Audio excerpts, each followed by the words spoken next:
l'objectif derrière en disant que le Mali, Bamako, va tomber. Parce que si on parle de Bamako, parce qu'ils estiment que les autres villes sont déjà tombées. Je ne sais pas si on se suit. Ils pensent que les autres villes sont déjà tombées. Donc, le dernier rempart, c'est Bamako. Pour eux, Bamako est assiégé et le terme blocus revient fréquemment. Donc, c'est quoi l'enjeu, Monsieur le Président? C'est quoi l'objectif recherché? L'enjeu est simple. Il s'agit de créer le chaos.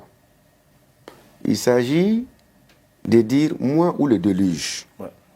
Il faut nommer le pays qui est en train d'orchestrer cette situation, la France. Ouais. Ce pays a compris qu'il est en train de perdre ou qu'il a déjà perdu le Sahel. Et maintenant, il faut s'associer même avec le diable pour revenir. Il faut créer le désordre et ce désordre peut permettre un retour éventuel de ces pays chassés par la grande porte et qui veut revenir par la fenêtre, comme le président de la transition a eu à le dire. Ouais. Alors, comment revenir? Il faut créer le doute entre les Maliens. Malheureusement, ils sont aidés en cela par des compatriotes qui partagent leur narratif. Un narratif qui va jusqu'à proposer la création d'une vaste alliance entre des acteurs de la société civile, des acteurs des médias, des acteurs de la classe politique et des terroristes pour dominer le pays. Voilà le schéma qui est tracé. Mais ils ont oublié que le Mali n'est ni l'Afghanistan, ni la Syrie. Absolument. Parce que si l'Afghanistan, la Syrie sont des fabrications après la Première Guerre mondiale, suite à la chute de l'Empire ottoman, le Mali est une vieille nation. Un pays qui a connu quand même beaucoup d'empires, beaucoup de royaumes. Il y a un brassage entre les populations qui est multiséculaire. Donc on ne peut pas traiter ces pays enracinés dans ses valeurs comme si on traitait un pays qui est né d'une toute fabrication. Le Mali n'est pas une fabrication. Le Mali est une création historique et forgée à travers les âges. Donc non seulement il s'agissait, en connaissant très mal cette population, il faut penser que c'est possible de venir créer, excusez-moi, le bordel dans ce pays avec une alliance circonstancielle. Oui. Mais il s'agissait également de voir comment ceux qui vont être les artisans de ce chaos-là peuvent bénéficier éventuellement d'une intervention étrangère. Absolument. Et là, il faut préparer des opinions étrangères, peut-être françaises, européennes, par rapport à ces choix d'agresser le Mali. Malheureusement, je crois que les Maliens, malheureusement pour eux, mais heureusement pour nous, le peuple malien a compris la supercherie, M. Bokoum, n'est-ce pas? Quel est l'enjeu, selon vous, de cette campagne de dénigrement, de cette cabale médiatique contre notre pays? Pourquoi? Qu'est-ce que ces médias ont à y gagner? Je l'ai dit à l'entame de mon propos que, de toute façon, la journaliste, soit elle a été trompée par sa source, soit elle est de mauvaise foi. Dans tous les cas, elle a trompé ses téléspectateurs. Oui. Et ça, pour un jeune journaliste comme moi, qui est toujours pris ces médias-là comme des modèles, ça me frustre, ça me désillusionne de voir que des modèles peuvent tomber aussi bas. Je n'ai pas peur du mot, ils sont tombés très bas et c'est dommage.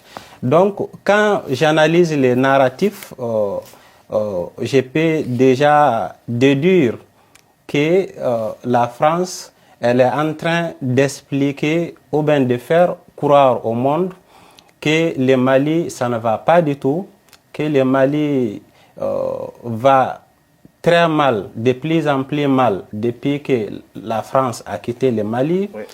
Que la France, étant leader du monde, a un rôle à jouer pour que les terroristes n'arrivent pas à faire tomber Bamako.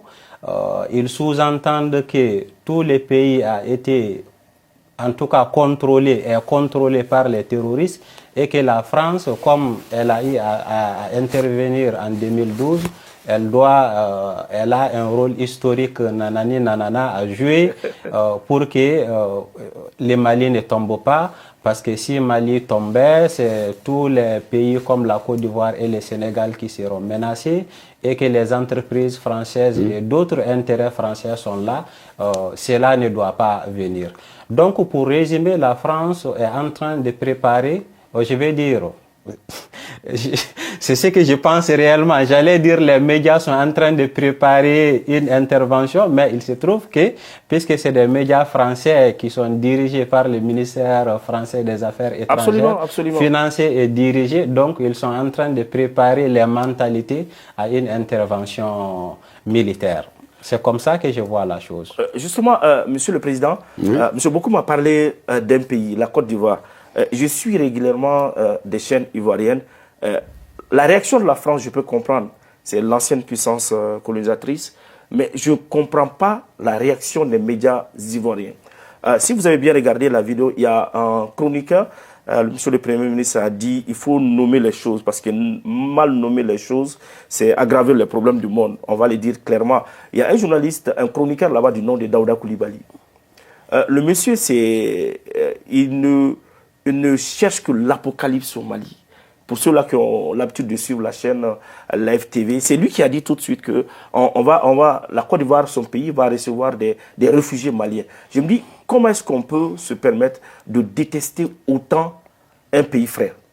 Et de l'autre côté aussi, sur la chaîne ivoirienne, la nouvelle chaîne ivoirienne, il y a un autre chroniqueur du nom de Arthur Banga qui s'est même permis de manquer de respect à nos premières institutions, soit le président de la transition, le général d'armée Assimi Goïta, le président capitaine Ibrahim Traoré du Burkina Faso. À la limite, c'était des insultes. Bon, j'arrive pas à comprendre, vous deux, c'est quoi l'intérêt de la Côte d'Ivoire derrière? Qu'est-ce que la Côte d'Ivoire a y gagné en dénigrant autant l'État malien? Franchement, Sako, une question mérite réponse.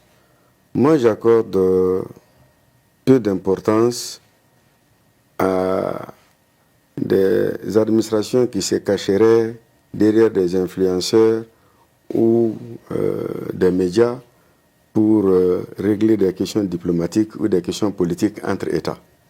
Un État est tellement sérieux que on ne peut pas régler ses comptes à travers des individus qui pourraient déstabiliser ce pays-là.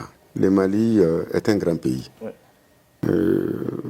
Je vois des agissements de certains médias. Je vois les agissements de certains influenceurs qui, depuis la semaine de l'encerclement, entre guillemets, de Bamako, là, sont devenus très actifs. Et la chaîne en question dont vous parliez, les conditions dans lesquelles cette chaîne est née, le monde entier le sait.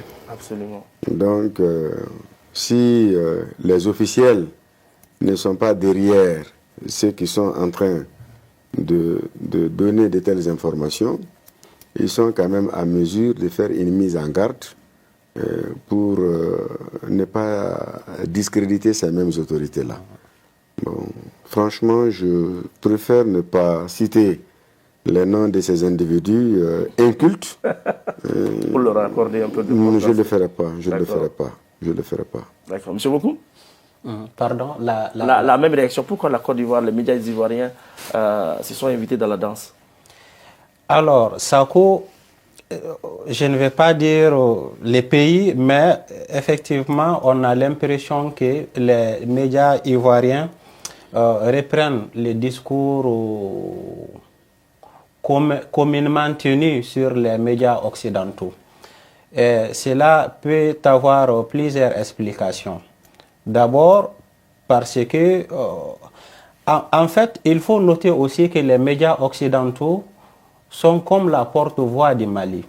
Au Mali, la plupart des contenus sont faits en langue locale. On se parle entre nous, mais le plus souvent, on n'a pas le souci d'informer l'étranger de ce qui se passe au Mali. De sorte que quand un jeune journaliste français se lève pour faire regarde, check l'actualité, etc., parce que les médias français sont mieux référencés sur Google. Ils tombent sur le journal Le Monde et tout ce qui suit. Ils tombent sur France 24, etc. Parce qu'ils ne comprennent pas forcément les Bamanankans. Et donc, ils préparent leur truc et ils reprennent l'information comme ça. Donc, son entendement, sa compréhension est conditionnée par ses sources, qui sont les médias français. D'une part. D'autre part, ça peut aussi s'expliquer par le fait que, bon, on croit toujours que la France, c'est une superpuissance. On veut plaire à la France afin d'être invité dans des colloques en France, recevoir des bourses de la France, etc. Et ça, c'est trop dommage si c'est ça. Parce qu'il se trouve que le problème, c'est quoi? C'est que l'Afrique a changé. Lors du sommet de 2021 France-Afrique qui a eu lieu au Montpellier, les jeunes Africains l'ont dit au président Macron. L'Afrique a changé.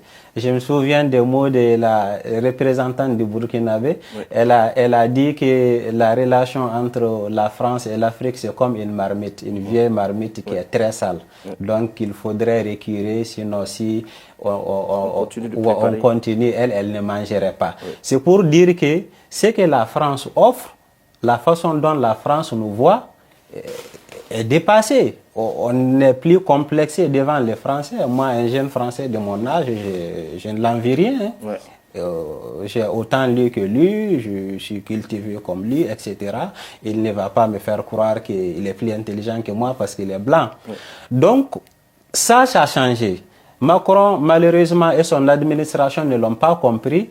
Et suite au changement de régime qu'il y a eu en Afrique, ils ont vu que ça avait changé. Ils n'ont pas pu anticiper les besoins des gens à tel point qu'ils ont été, bon, ils sont finis par